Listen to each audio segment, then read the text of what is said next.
Last December, I, along with Councillors Terry General and Louis Staats, attended a border crossing meeting in Ottawa that was hosted by Akwesasne. There were also representatives there from the U.S. Department of Homeland Security and the Canadian Border Service Agency.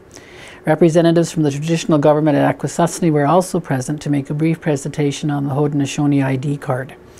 Grand Chief Mike Mitchell expressed the hope that we can form a working group to continue meeting on how we can make it easier for our people to get across the border. Up to this point, they have been getting a lot of cooperation from the United States government, but it's been harder to get a commitment from the Canada Border Services Agency to take part in these meetings. But our efforts will continue, and I think we're going to be there to support Akwesasne, whose border crossing issues are much more complex than ours, but we still have our own issues. So we're certainly going to be there to support Akwesasne and to do what we can to help make border crossing easier for all of our citizens. We can keep you updated on progress we make with respect to that.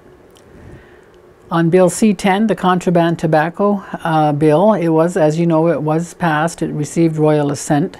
It has not been implemented yet because the coming into force date has not yet come because they are doing regulations.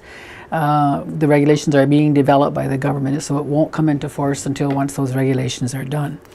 Now, before that date, representatives of the Iroquois Caucus communities met with Max Fye and Jeremy Bouchard from Gowling's law firm in Ottawa to talk about a possible legal or constitutional challenge to Bill C-10, particularly in light of the fact that the federal government failed to fulfill their duty to consult with us. Mr. Fye did provide some information on how we might go about this, and he will provide more information at a meeting that is coming up in Ottawa on January 21st and 22nd. The Iroquois Caucus elected councils agreed that invitations to this meeting would be sent to the traditional governments in each community and to the tobacco manufacturers. I have issued an invitation to the Confederacy through Jock Hill via email, inviting him to send some people to this meeting, and Councillor Carhill today was going out and issuing letters to tobacco manufacturers to take part in this meeting.